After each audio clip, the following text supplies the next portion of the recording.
দর্শক স্বাগত জানাচ্ছি দীপ্ত টেলিভিশনের বিশেষ টক শো দ্য হট সিটে। এই আয়োজনে প্রতিদিন আমরা বিশেষ কোনো অতিথিকে আমাদের এখানে আমন্ত্রণ জানাই। চলুন দেখে আসি কে থাকছেন আজকের পর্বে। দাদা ফজলুল কাদের চৌধুরী, যিনি বাংলাদেশের স্বাধীনতার পূর্ববর্তী সময়ে পাকিস্তানের জাতীয় সংসদের একজন স্পিকার ছিলেন এবং কয়েক দফায় পাকিস্তানের ভারপ্রাপ্ত রাষ্ট্রপতির দায়িত্ব পালন করেন। বাবা সালাউদ্দিন কাদের চৌধুরী ছিলেন বাংলাদেশ জাতীয়তাবাদী দল বিএনপির স্থায়ী কমিটির সদস্য। পারিবারিক সূত্রে রাজনৈতিক আবহে বেড়ে ওঠা এই রাজনীতিবিদকে 2016 সালের 4 আগস্ট আদালত প্রাঙ্গণ থেকে গোয়েন্দা বাহিনীর পরিচয় তুলে নিয়ে যাওয়া হয়। দীর্ঘদিন গুম করে রাখা হয়েছিল তাকে। মুক্তির পর তিনি বিএনপির কেন্দ্রীয় কমিটির একজন সক্রিয় সদস্য হিসেবে দায়িত্ব পালন করছেন। আলোচিত পরিবারের সন্তান এই রাজনীতিবিদ ও ব্যবসায়ী পড়াশোনা করেছেন লন্ডনে। বিএনপির রাজনীতি করলেও তার পছন্দের স্লোগানে রয়েছে ভিন্নতা। নারায়ে তাকবীর! নারায়ে তাকবীর! আমাদের আজকের অতিথি প্রয়াত সালাউদ্দিন কাদের চৌধুরীর ছোট ছেলে হুমাম কাদের চৌধুরী। হুমাম কাদের চৌধুরী, আপনাকে আমাদের দ্য হট সিটে স্বাগত জানাচ্ছি। কেমন আছেন? আলহামদুলিল্লাহ, ভালো আছি। প্রথমেই যে প্রশ্নটিতে যেতে চাই, হুমাম কাদের চৌধুরী, আপনারা পারিবারিকভাবেই রাজনীতির সঙ্গে যুক্ত। আপনার দাদা ফজলুল কাদের চৌধুরী মুসলিম লীগের বড় নেতা ছিলেন, পরে সংসদের স্পিকার ছিলেন এবং অস্থায়ী রাষ্ট্রপতি হিসেবেও দায়িত্ব পালন করেছেন। আপনার বাবা বিএনপির অনেক বড় ডাকসাইটের নেতা ছিলেন, আপনিও বিএনপির রাজনীতি করছেন। আপনার দাদা, বাবা, আপনি, আপনার রাজনৈতিক আদর্শ আসলে কি? রাজনৈতিক আদর্শ তো এখনো ঠিক করছি আমরা। আমার বয়স এখনো বেশ কম compare to other national leaders. তো এখনো ঠিক করতে চেষ্টা করছি, যাদের সাথে রাজনীতি করছি তাদের থেকে রাজনীতি শিখতে চেষ্টা করছি। আদর্শ বোধহয় আরও 10-15 বছর লাগবে আপনাকে জবাবটা দেওয়ার জন্য যে কোন আদর্শ অ্যাকচুয়ালি ফলো করছি। বাবার থেকে অনেক শিক্ষা পেয়েছি, দাদার ব্যাপারে অনেক শুনেছি। আমার রাজনীতিটা বর্তমানে চিটাগং কেন্দ্রিক। আশা করছি যে এখানে আগে সাকসেসফুল হয়ে তারপর বাকি পথ ঠিক করব। রাজনৈতিক গল্প যদি আমাদেরকে একটু বলেন যে আপনার দাদার কোন রাজনৈতিক জায়গাগুলো বা রাজনৈতিক মতাদর্শ আদর্শের যে জায়গা থাকে যেগুলো আপনার বাবা পরবর্তীতে পছন্দ করেছেন বা মেনেছেন, বা আপনার বাবার কাছ থেকে আবার আপনিই বা কী পেয়েছেন? দাদার ব্যাপারে একটা ছোট গল্প বলতে পারি। আপনারা হয়তো অনেকজনে শুনেছেন যে চট্টগ্রাম ইউনিভার্সিটি, চট্টগ্রাম মেডিকেল এবং চুয়েট এগুলো কিন্তু চিটাগংয়ে হওয়ার কথা ছিল না। আমার দাদা যখন প্রেসিডেন্টের দায়িত্ব পালন করেন, ওই 2-3 দিনের জন্য, যখনই প্রেসিডেন্ট যখন সফরে থাকতো তখন উনি দায়িত্ব পালন করতেন।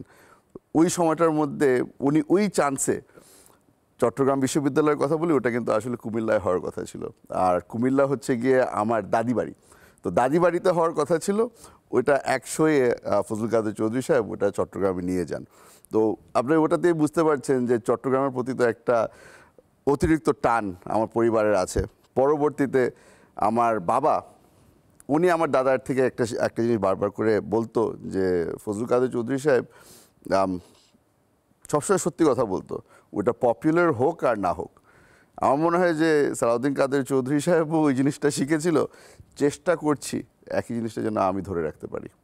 বংশ পরম্পরা রাজনীতি, এইটা কি এক ধরনের গণতান্ত্রিক প্রক্রিয়া থেকে স্বৈরতান্ত্রিক প্রক্রিয়া কিনা? আপনার দাদা রাজনীতি করেছেন, আপনার বাবা রাজনীতি করলেন, আপনিও রাজনীতি, আপনারা কি অন্য কাউকে আপনাদের অঞ্চলের রাজনীতি করতে দিচ্ছেন না? বিষয়টা কি এরকম? একদমই না। হ্যাঁ, আপনার সাথে আমি কিছু জায়গার মধ্যে একমত হতে পারি যে অনেক দেশের মধ্যে এই ধরনের ঘটনা ঘটেছে যেখানে ওই রাজতান্ত্রিক হয়ে যাচ্ছিল, যে পরিবারের মধ্যে থেকেই কেউ না কেউ রাজনীতিতে আসবে।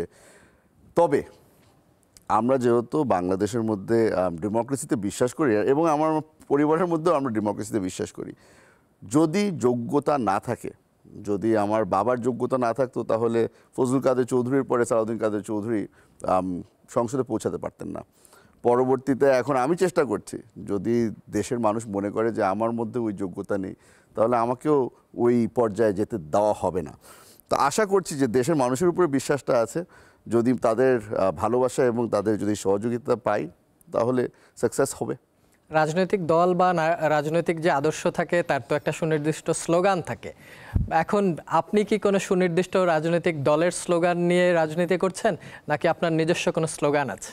দেখেন, এখানে আমি পরিচয় দিতে চাই আমি জিয়ার সৈনিক।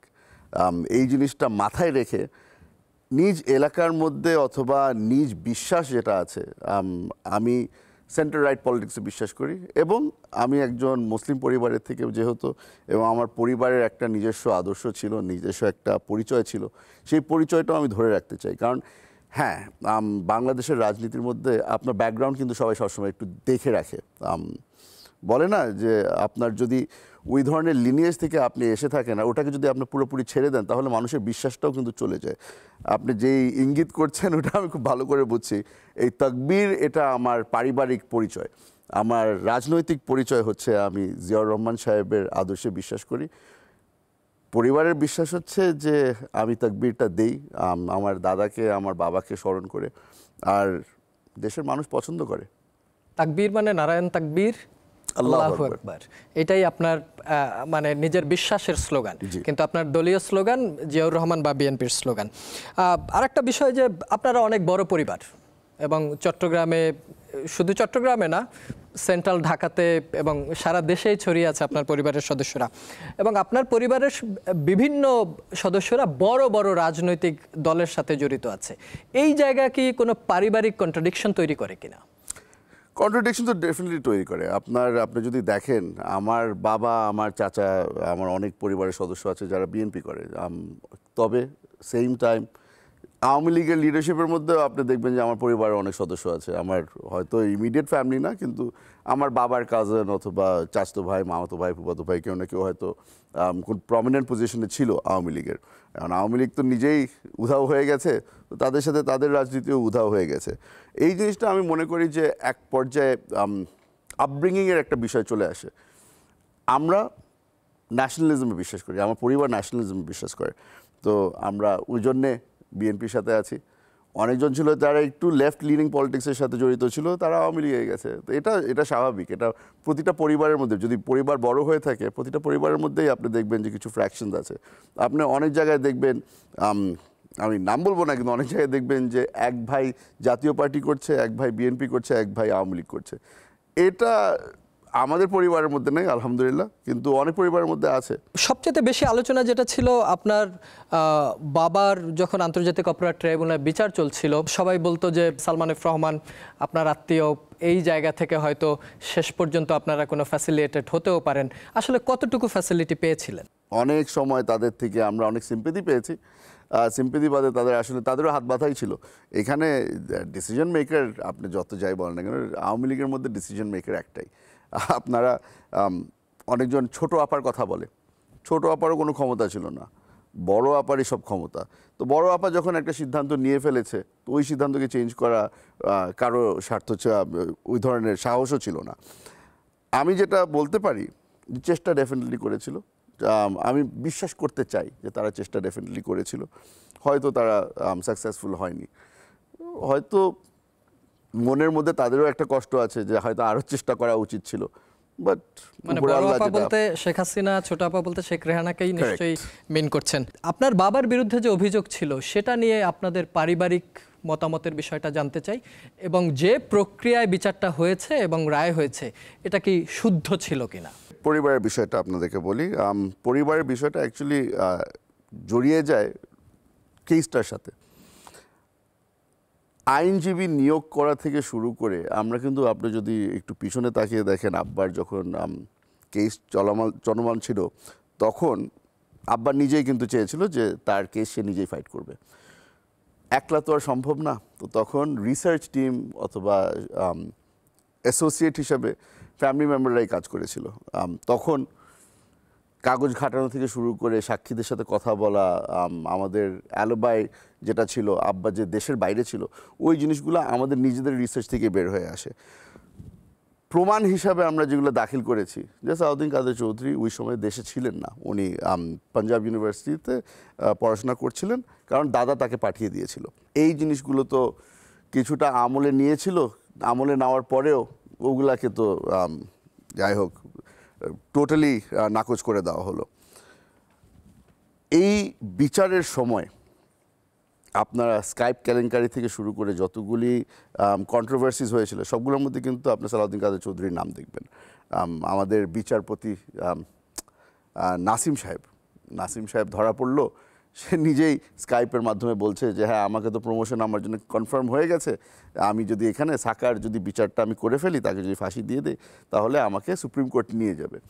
তো এইসব ধরনের ঘটনার পরেও আপনি যদি এটাকে বিচারই ডাকেন, তাহলে আমি মনে হয় যে আমাদের জুডিশিয়ারির উপরে একটা কালো দাগ সারা জীবন রয়ে যাবে। আরেকটা হয় যে আপনার বাবার রায় যখন হবে তার কিছুদিন আগেই আপনারা একটা রায়ের কপি হাতে পান, এটা নিয়েও প্রচুর লেখালেখি হয়েছে।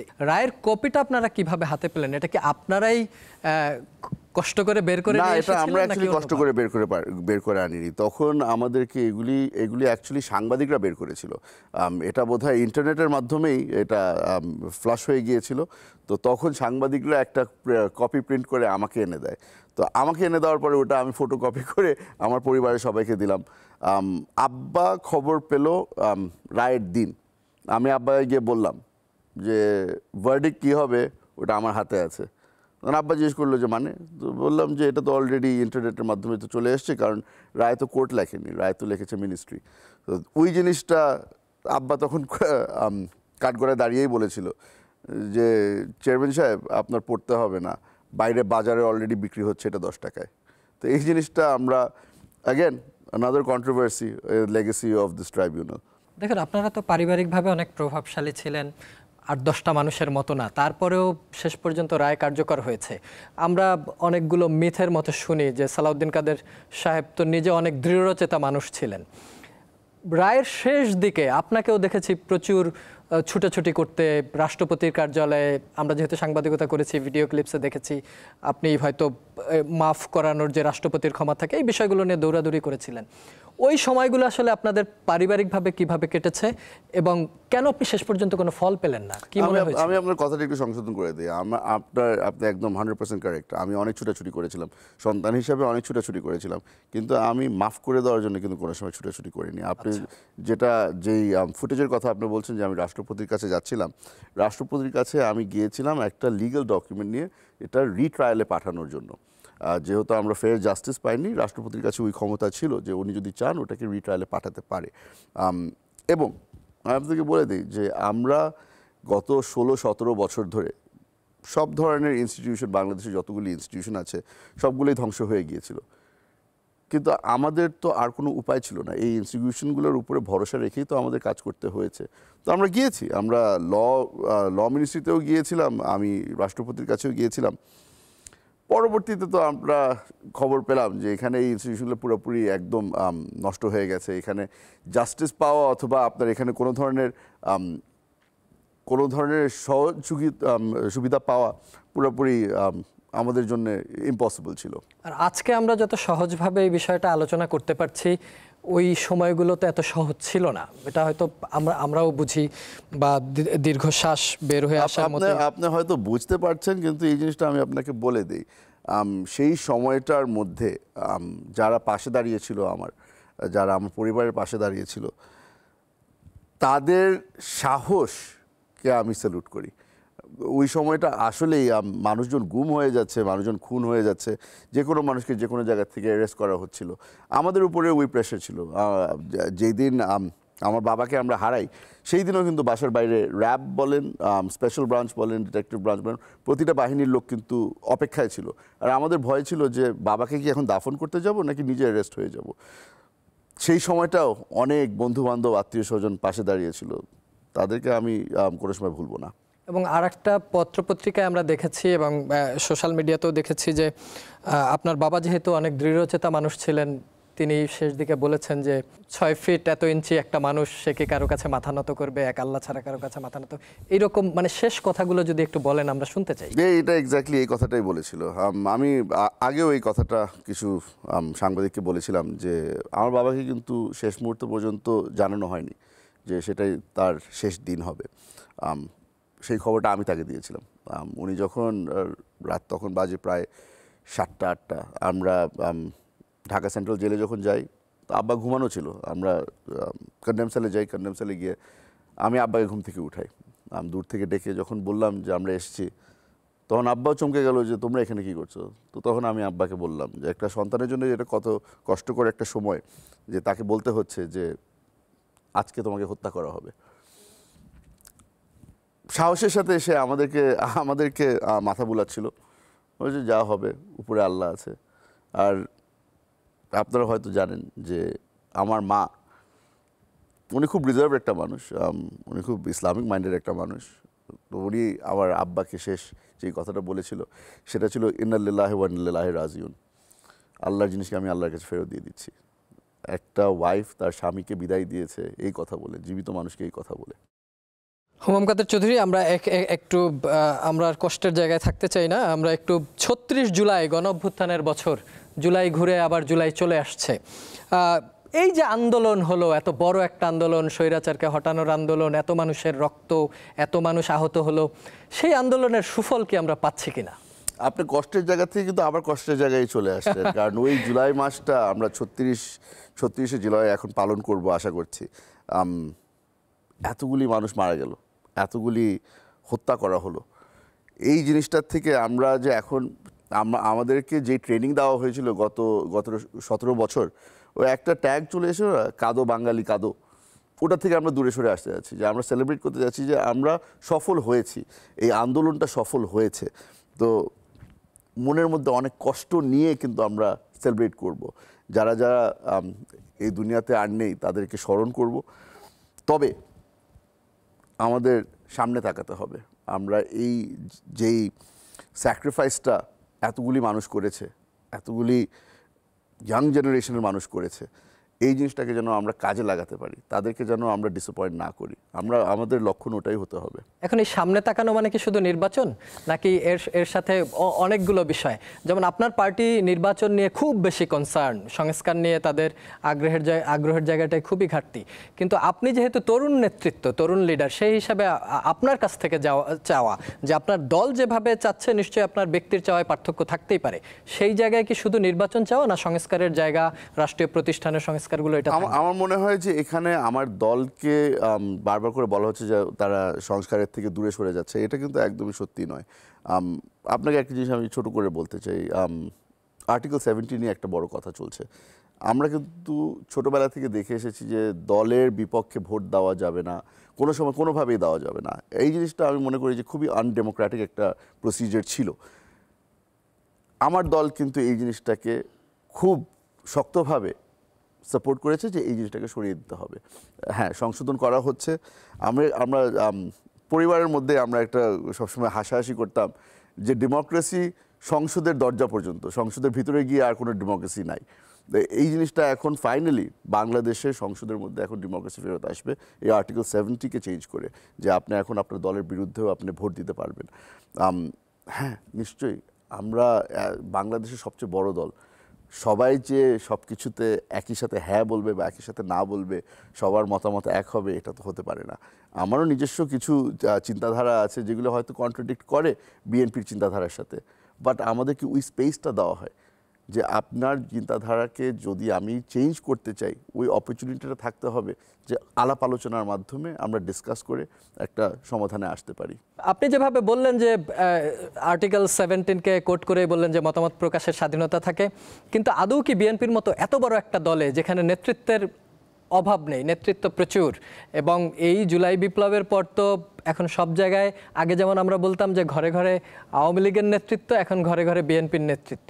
বিএনপির যারা মূল নেতৃত্ব, তারা কি তৃণমূল নেতৃত্বকে লাগাম টানতে পারছে, নাকি বিএনপি ও আওয়ামী লীগের মতো ছন্ন ছাড়া হয়ে পড়ছে, জনগণ থেকে বিচ্ছিন্ন হয়ে যাচ্ছে? যারা যারা নিজেদেরকে বিএনপির পরিচয় দিয়ে মাঠে আছে, অনেকেই দেখবেন যে গত 17 বছরে কিন্তু বিএনপির সাথে কোনো ধরনের সম্পর্কই ছিল না। নতুন নতুন অনেক সঙ্গী পেয়েছি আমরা। এরা কি আসলেই আদৌ কি এরা বিএনপির কি না, এটা সময় প্রমাণ করবে। তবে যেই জিনিসটা আমি আপনাদেরকে বলবো যে আমরা চেষ্টা করছি, আমাদের সিনিয়র লিডারশিপে যারা আছে তারা সকলেই চেষ্টা করছে যে যেভাবে করেই হোক না কেন আমরা যেন অন্তত যারা জেনুইনলি বিএনপির দুঃসময়ে তাদের সাথে ছিল, তাদেরকে নিয়ে যেন আমরা অন্তত একটা নতুন বিএনপি ক্রিয়েট করতে পারি। ভুল করেছি, এমন না যে বিএনপি স্বীকার করে না যে ভুল হয়েছে তাদের অতীতে, আমরা কিছু ভুল করেছি, সংশোধন করতে চেষ্টা করছি। এত বড় দল, সব ধরনের মানুষ আছে এই দলে, মেধাবী মানুষ আছে, হয়তো অনেকে আছে যারা খুব ট্যালেন্টেড, পার্সোনালিটি খুব বেশি, কিন্তু ওই মেধা নাই যে সংসদে গিয়ে কী করতে হবে। আমরা তাদেরকে ওই পজিশনে নিয়ে যেতে চাচ্ছি যে ঠিক আছে, তোমাদেরকে দিয়ে আমরা সংসদ নির্বাচন করাবো না, কিন্তু তোমাদের ফিল্ড প্রেজেন্সটা আমাদের দরকার আছে। এক একজনের এক একটা রোল থাকে। তো আমরা আস্তে আস্তে করে বাছাই করছি যে কাকে কোন রোলে প্লে করানো হবে। সবাই তো আর মেসি হতে পারে না, সবাই রোনাল্ডো হতে পারে না, কিছু মানুষের ডিফেন্সও খেলতে হয়। তো চেষ্টা করছি যে দলটাকে ঠিকমতো গুছানোর জন্য। আপনিও যেমন পরিচয় দেওয়ার সময় বিএনপি নেতা না বলে বিএনপির একজন কর্মী হিসেবেই বলেন, আমরা যখন এমনিতে কথা বলি। চট্টগ্রাম আপনার যে নির্বাচনী এলাকা, চট্টগ্রামে বিভিন্ন সময় বিভিন্ন ধরনের সন্ত্রাসী কার্যক্রমের পত্রপত্রিকায় প্রচুর রিপোর্ট এসেছে। রাউজান তো এক ধরনের সন্ত্রাসের জনপদ ছিল। আপনাদের পরিবারকেও অনেক সময় অনেক জায়গায় আপনারা নিরীহ মানুষকে নির্যাতন করেছেন, এরকম বিষয় উঠে আসে। বিষয়টা কি এরকম হতে যাচ্ছে কিনা যে আগে যারা সন্ত্রাসীদের লালন পালন করত, এখন সেই সন্ত্রাসীদের হুমাম কাদের গিয়ে লালন পালন করবে? মাঠে তো এরকমই মনে হচ্ছে, কারণ আর কিছু না হোক পত্রপত্রিকা তো ওভাবে করেই ছাপাচ্ছে। আমার বাবা একটা কথা সবসময় বলতো যে আমরা খানার টেবিলে যখন বসতাম তখন আব্বাকে সবসময় বলতাম যে এই পত্রিকার মধ্যে ডেইলি স্টার, প্রথম আলো তোমাকে নিয়ে কী লিখেছে তুমি দেখেছো? তো আব্বা একটা সবসময় হেসে একটা কথা বলতো যে পত্রপত্রিকা আমার নাম বেচে যদি 2 টাকা কামাতে পারে অসুবিধা কোথায়? তারা তাদের পেট পালার জন্য আমার নাম বেচুক, অসুবিধা নেই। আমারও এখন চিন্তাধারা ওইরকমই হয়ে যাচ্ছে যে যে কোনো নিউজকে সেন্সেশনালাইজ করার জন্য আমার নামটা বিক্রি করা হয়। করুক, বাস্তবটা যেন আমি জানি, আমার আশেপাশের মানুষরা জানে, আমার দলের নেতারা যেন জানে যে বাস্তবটা আসলে কি। আপনি রাউজানের বিষয়ে কথা বললেন। রাউজানের সমস্যাটা হয়ে গেছে যে এই জায়গাটাকে খালি গত 1 বছর না, গত প্রায় 15-16 বছর ধরে খুব হাইলাইট করা হচ্ছিল। এটা আসলে এমন একটা এরিয়া হয়ে গিয়েছিল যেখানে নির্যাতনের গল্প গুজব এত বেশি ছিল যে আপনি বাংলাদেশি সকলেই রাউজানকে খুব ভালো করে চিনেন। এখনও ওরকমই হচ্ছে।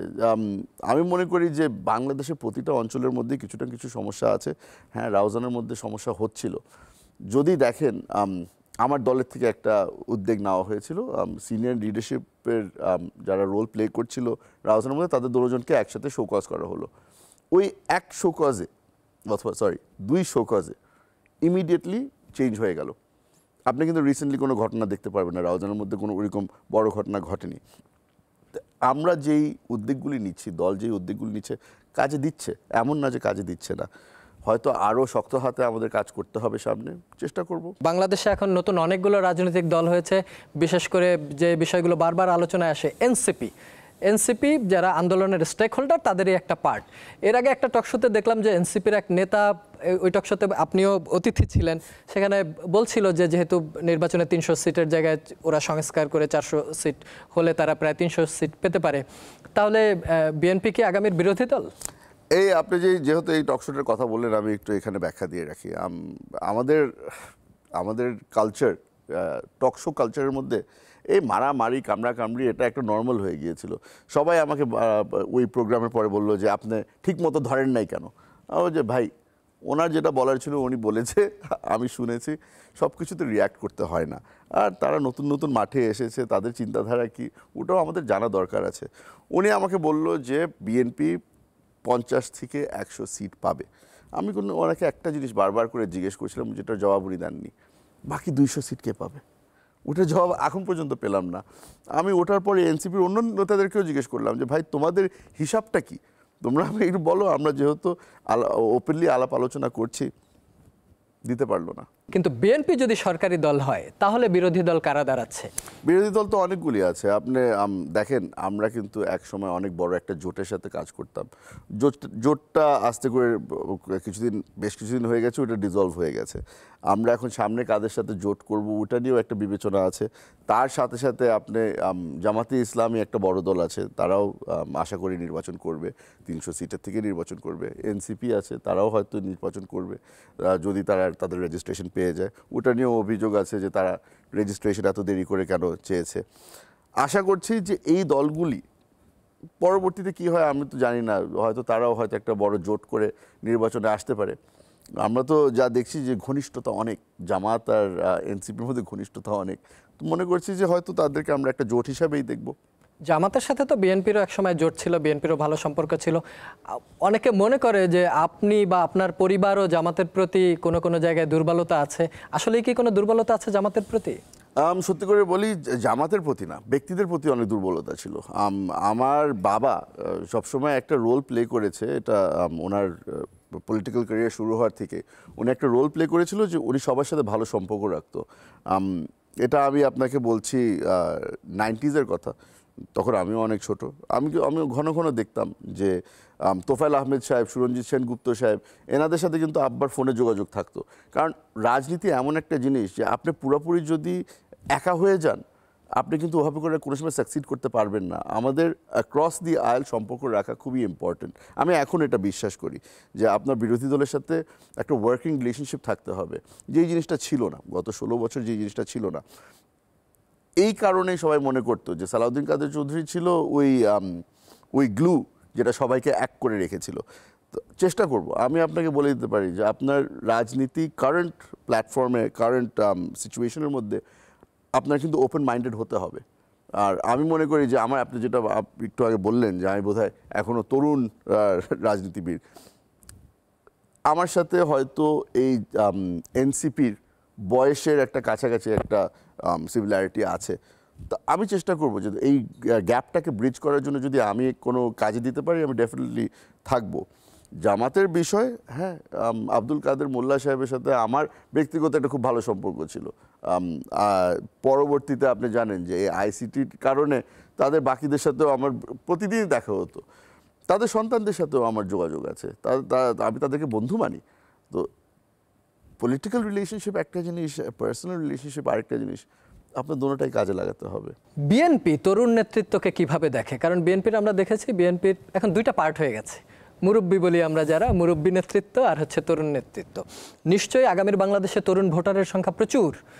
আপনারা যারা তরুণরা বিএনপির রাজনীতিতে, ধরুন এখন তারেক রহমানের উপদেষ্টা হিসেবে মাহাদি আমিনের মতো লোকজন কাজ করছে, আবার মাহাদি আমিনকেও আমরা শুনছি ভেতরে ভেতরে মুরব্বীরা অনেকে পছন্দ করছে না, যে একটা ছেলে মানে ওইরকম বলে যে চ্যাংরা ছেলে হুট করে এসে এত দূর চলে যাবে, এটা মেনে নেওয়া যায় না। এই বিষয়গুলো হওয়া উচিত কিনা? যেমন আপনি বলেন যে আপনি কর্মী হিসাবে পরিচয় দিতে স্বাচ্ছন্দ্য বোধ করেন, নিশ্চয়ই কর্মীরা এই বিষয়গুলো থেকে তাদের শেখা উচিত। এখন বিএনপির এই জায়গাগুলোতে কি ইগোয়েটিক প্রবলেম, বা এই জায়গাগুলো সলভ হবে কিনা? দেখেন, আপনি যদি পলিটিক্স করেন, ইগো ছাড়া পলিটিক্স করা যায় না। আমি যদি এখন বলি আপনাকে যে আমি নির্বাচন করতে চাই, আর আমি যদি আপনাকে বলি যে জানি না জিতবো কি জিতবো না, এটা কিন্তু পুরোপুরি মিথ্যা কথা হবে। আর আমি আপনাকে বলেছি যে আমি চেষ্টা করি যতদূর সত্যি কথা বলার জন্য। আমার ইগো একটা বড় রোল প্লে করে। আমি যেখানেই যাই আমি সবসময় বলি যে আমাকে যেই আসন থেকে দিবেন না কেন, আমি জিতে আসবো। ওটা আমার ইগো, ওটা পলিটিক্সের মধ্যে is a very important thing.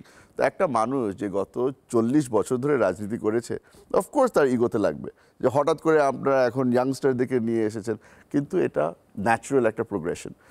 আপনার এই জিনিসটা মেনে নিতে হবে। আর আমরা মনে করি যে আমাদের সিনিয়র লিডারশিপে যারা আছে তারা মেনে নিয়েছে। কারণ আপনি এটা হয়তো আমরা একটা ক্লোজ ডোর সেশনের মধ্যে বেশি বোঝা যায়, কিন্তু একটা গ্রুমিং হচ্ছে। আমি এটা আগেও বলেছি যে আমার ওই সুযোগ হয়নি, খুব কম সময় আমি আব্বার থেকে ওই ট্রেনিংটা পাওয়ার সুযোগ পেয়েছি।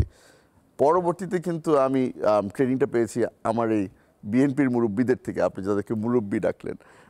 আপনাকে ছোট একটা গল্প বলে রাখি। আমার খুব কাছের একজন মুরব্বী, তার সাথে আমি ঠাট্টা করছিলাম যে চাচা এখন তো সময় হয় না, কোনো পার্সোনাল লাইফ নাই, কী করব, মানে পরিবারকে সময় দিতে পারছি না। তো সে তাকে খালি একটা জিনিস বললো, তো রাজনীতি করো কেন? আমার তো এই জিনিসটা আমার খুব পছন্দ হয়েছে যে সে আমাকে মনে করিয়ে দিল যে রাজনীতি করতে হলে স্যাক্রিফাইস করতে হবে। এই ট্রেনিংটা আমার মনে হয় যে খুব জরুরি ছিল আমার জন্য। বাংলাদেশের রাজনীতিতে নারীদের অংশগ্রহণের জায়গাটা এখনো তুলনামূলক কম।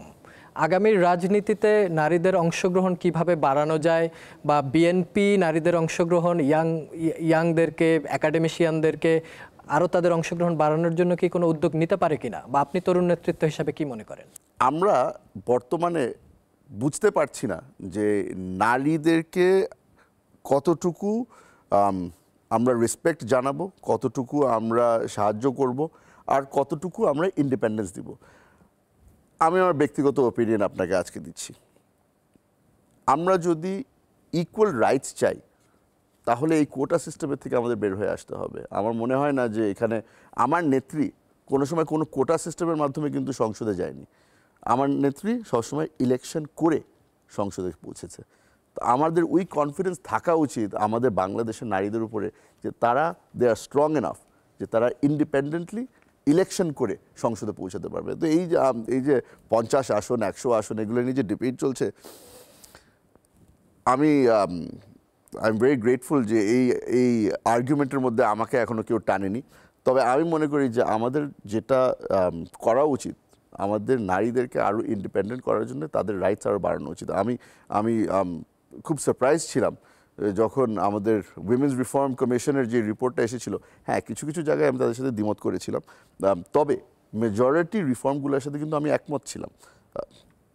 আমাদের ইয়াঙ্গার জেনারেশনটা এটার বিরুদ্ধে কেন চলে গেল, এনসিপি এটার বিরুদ্ধে কেন চলে গেল, ওটা আমি ঠিক এখনও বুঝতে পারিনি। আমার মনে হয় যে এটা নিয়ে আরেকটু চিন্তা করা উচিত ছিল। আর আশা করি যে সামনের ইলেকশনের পরে অন্তত যখন আমরা বাংলাদেশের মধ্যে একটা ডেমোক্রেটিক ইলেকশন এবং ডেমোক্রেটিক একটা গভর্নমেন্ট পাবো, তখন হয়তো এই জিনিসটাকে আবার রেজ করা উচিত যে আমাদের এই রিফর্মগুলোকে তাড়াতাড়ি করা যায় না কিনা। তারেক রহমানের সাথে লন্ডনে ডক্টর ইউনূসের যে বৈঠক হলো, এই বৈঠকের পর রাজনীতি অনেকটাই সাদামাটা হয়ে গেছে, এরকমই মনে হচ্ছে। আপনি কি বিশ্বাস করেন যে ফেব্রুয়ারিতে জাতীয় নির্বাচন হবে? যে ইনশাল্লাহ ফেব্রুয়ারিতে নির্বাচন হবে। হ্যাঁ, রাজনীতিতে যেহেতু আছি কিছুটা তো আমরা ক্যালকুলেশন করি। আর ক্যালকুলেশনের মধ্যে যা বুঝতে পারছি যে এখানে সবচেয়ে আইডিয়াল টাইমিং ফর ইলেকশন হচ্ছে কি ফেব্রুয়ারি। কারণ আপনার ধরেই নিতে হবে যে আপনার রমজান মাসের মধ্যে ক্যাম্পেইন করা সম্ভব না। তো এই জিনিসটাই মনে হয় বিবেচনা করে সিদ্ধান্ত নেওয়া হয়েছে যে ফেব্রুয়ারি মাসের মধ্যে ইলেকশন হবে। এবং আমি বিশ্বাস করতে চাই যে তারেক রহমান সাহেবের সাথে যখন ডক্টর ইউনূস আমাদের ইন্টারিম গভর্নমেন্টের হেড, উনি যখন দেখা করেছে, ওনারা দুজন খুবই সিনসিয়ার ছিল একজন আরেকজনের সাথে। তো এখানে বোধহয় কেউ কাউকে ম্যানিপুলেট করা অথবা ধোঁকা দেওয়ার কোনো সুযোগ নেই। আমার মনে হয় যে তাদের উপরে আমাদের বিশ্বাস রাখা উচিত এবং বিশ্বাস করা উচিত যে তারা দুজনই চান যে ফেব্রুয়ারি মাসের মধ্যে ইলেকশন হোক। হুমাম কাদের, আমরা কিছু ছোট ছোট প্রশ্নে আসতে চাই, যেগুলোর ছোট ছোট উত্তরেই চাই, অনেক বড় করে না। আপনার রাজনীতিতে আসার মূল অনুপ্রেরণা কে? বাবা। বাবার মৃত্যুদণ্ডকে আপনি কিভাবে দেখেন? কন্ট্রোভার্সিয়াল। আপনার কি বাবার মতো একজন হয়ে উঠতে পারবেন বলে মনে করেন? আপনার বাবার যে জায়গাটা ছিল সেটা নিতে পারবেন মানুষের হৃদয়ে নিতে পারবো, কিন্তু বাবার জায়গা কোনো সময় নিতে পারবো না, ইম্পসিবল। জামাতের সাথে আপনার অবস্থান কি, বা নারায়ণ তাকবীর স্লোগানটা শুনতে চাই। নারায়ণ তাকবীর স্লোগানটা আমার ফ্যামিলির স্লোগান, এটা বাংলাদেশের মানুষের স্লোগান। নারায়ণ তাকবীর একলা দিয়ে হয় না, আমি যখন দেই ওটা খুব ইমোশনের সাথে। আমি আপনার ওই জনসভায় দেখেছি, কিন্তু আপনি যদি দর্শকদের জন্য দেন, দর্শক নিশ্চয়ই আপনার স্লোগানের সাথে, যারা আপনার স্লোগান পছন্দ করবে তারা হয়তো গ্রহণ করবে। নারায়ণ তাকবীর, আল্লাহু আকবার। রাজনীতি না করলে কোন পেশায় থাকতেন? বেকার থাকতাম। আপনার চোখে বর্তমানে যে বিএনপি, আমি বর্তমান বিএনপি বলতে এই ৩৬ জুলাইয়ের পরের যে বিএনপি, এই বিএনপির সবচেয়ে বড় দুর্বলতা কি দেখছেন? মানুষ চেনা। আওয়ামী লীগের বাংলাদেশে একটা বড় পার্সেন্টেজ ভোটার, এই আওয়ামী লীগ কাদের হয়ে কাজ করবে আগামী নির্বাচনে? আওয়ামী লীগ কোনো সময় অন্য কারোর জন্য কাজ করবে না, আওয়ামী লীগের জন্যই কাজ করবে। আপনার জীবনের সবচেয়ে কঠিন সময় কোনটা ছিল? বাবাকে হারানো। রাজনীতিতে কি টাকার চেয়ে আদর্শ বড়, নাকি আদর্শের চেয়ে টাকা বড়? রাজনীতির মধ্যে আদর্শের থেকে বড় কিছুই নেই। আপনি কি বিশ্বাস করেন তৃণমূলে এখন যে নৈরাজ্য হচ্ছে এটা বিএনপি করছে? কিছুটা। রাজনীতি করে ভবিষ্যতে ধরেন বিএনপি পার্টির মধ্যে এক ধরনের গঠনতন্ত্র আছে, কিন্তু আপনি যদি কন্টিনিউ রাজনীতি করেন এবং তরুণ নেতৃত্ব বাংলাদেশকে যদি কখনো নেতৃত্ব দেয়, সেই ক্ষেত্রে সর্বোচ্চ প্রধানমন্ত্রীর জায়গা থাকে, আপনি কি ওই জায়গায় নিজেকে দেখতে চান? সবাই স্বপ্ন দেখে।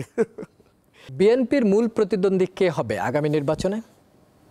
নিজ বিএনপি, মানে বিএনপির যারা স্বতন্ত্র বা বিদ্রোহী প্রার্থী।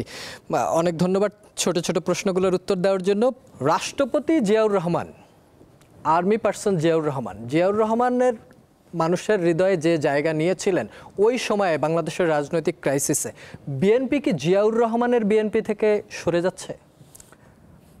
আপনি যে প্রশ্নটা করলেন, আমি এটা যে কোনো পলিটিক্যাল পার্টির ব্যাপারেই মনে করি যে একটা পলিটিক্যাল পার্টি কনস্ট্যান্টলি ইভলভ করতে হয়। হ্যাঁ, আমরা জিয়াউর রহমান সাহেবের আদর্শে যে বিশ্বাসে আমরা পলিটিক্স করছি, মূল নীতি, মূল জায়গাটা কিন্তু এখনো একই রয়ে গেছে। কিন্তু হ্যাঁ, আমাদের ইভলভ করতে হচ্ছে। জিয়াউর রহমান সাহেবের পরে বেগম খালেদা জিয়া নেতৃত্ব দিয়েছেন, তখন একটা ডিফারেন্ট বিএনপি এসেছিল। তারেক রহমান সাহেব এখন নেতৃত্ব দিচ্ছে, ডিফারেন্ট জেনারেশন, বিএনপি ইভলভ করছে আবার। তো আমার মনে হয় যে বেসিক্সটা আমরা এখনো একই রেখেছি, কিন্তু অনেক জায়গায় আমরা চেঞ্জ আনছি, আর এটা খুবই ন্যাচারাল একটা জিনিস। তারেক রহমান ফিরে আসার পরে আপনার কি মনে হয় যে তারেক রহমান যে গুণগত পরিবর্তন নিজের মধ্যে এনেছেন, সেটা তার যে জনগোষ্ঠী, তার যে সমর্থক গোষ্ঠী, তার যে নেতারা আছেন, সেই জায়গায় তারেক রহমান এটার সঠিক প্রয়োগ করে বাংলাদেশকে আগামীতে সুন্দর নির্দেশিত পথে নিয়ে যেতে পারবেন? তারেক রহমান সাহেব বাংলাদেশের সবচেয়ে বড় দলের প্রধান বর্তমানে। উনি কাউকে ফেলে দিতে পারেন না। ওনার দলে যারা যারা আছে সবাইকে ওনার আপন করে নিতে হচ্ছে। এর থেকে বড় রেসপন্সিবিলিটি আর এর থেকে কঠিন রেসপন্সিবিলিটি আমার মনে হয় আর কিছু নেই। তবে আমি এই জিনিসটা বিশ্বাস করি যে তারেক রহমান সাহেব মানুষ চিনতে পেরেছে, ওনার আশেপাশে যারা আছে তাদেরকে খুব ভালো করে চিনতে পেরেছে। উনি রেসপন্সিবিলিটি নিচ্ছে যে গতবার যেই ধরনের অনিয়ম হয়েছিল, অথবা এই গত 17 বছরেও যেই ধরনের অনিয়ম হয়েছে তার দলের মধ্যে, সেইগুলোকে উনি বিবেচনা করে কীভাবে করে ওটা ফেরত মেইন ট্র্যাকে নিয়ে আসা যায়, যে এগুলোকে কীভাবে করে কারেক্ট করা যায়। আমার মনে হয় যে এই কাজটা উনি অলরেডি শুরু করে ফেলেছে। আপনি যে একটু আগে বললেন যে নতুন মানুষদেরকে নিয়ে আসা হচ্ছে, আপনি যদি দেখেন ওনার উপদেষ্টারা যারা আছে অনেককে কেউ চিনেও না। কেন চিনে না? কারণ উনি বাছাই করছেন এমন মানুষ যাদেরকে উনি কাজে লাগাতে পারবে। They don't have to be necessarily পুরানো বিএনপি। সে চাচ্ছে যে যারা যোগ্য তাদেরকে নিয়ে যেন রাজনীতি করা যায়। আমার মনে হয় যে this is a very good indication of future of BNP. অনেক অনেক ধন্যবাদ হুমাম কাদের চৌধুরী, আপনার শত ব্যস্ততার মধ্যেও আমাদের দ্য হট সিটে সময় দেওয়ার জন্য। নিশ্চয়ই আবার কোনো দিন অন্য কোনো আলোচনা নিয়ে দেখা হবে। সেই পর্যন্ত আপনার জন্য শুভকামনা রইল। ইনশাআল্লাহ। দর্শক যারা এতক্ষণ ছিলেন আমাদের এই আয়োজনে, আমরা এই অনুষ্ঠানে প্রতিদিন এই বিশেষ কোনো ব্যক্তিকে নিয়ে আসার চেষ্টা করি যাদের সাথে দেশের রাজনীতি, সমাজনীতি, অর্থনীতি, ক্রীড়া বা বিনোদন, বিভিন্ন জগতের সংস্পর্শ থাকতে পারে, যাদের কাছ থেকে আমরা শিখতে পারি, যাদের গল্পগুলো সুন্দরভাবে আমরা জানতে পারি। আজ হুমাম কাদের ছিলেন, তিনি পরিবার নিয়ে কথা বলেছেন, রাজনীতি নিয়ে কথা বলেছেন, আগামীর বাংলাদেশ নিয়ে কথা বলেছেন। নিশ্চয়ই প্রতিটি তরুণ নেতৃত্ব আগামীর বাংলাদেশকে সুউচ্চ মর্যাদায় দেখতে চাইবে, বিশ্বের বুকে মাথা উঁচু করে দাঁড়ানো একটা বাংলাদেশকে দেখতে চাইবে। সেই কামনা আমাদেরও থাকলো। নিশ্চয়ই আগামীতে অন্য কোনো বিশেষ অতিথিকে নিয়ে দেখা হবে দ্য হট সিটে।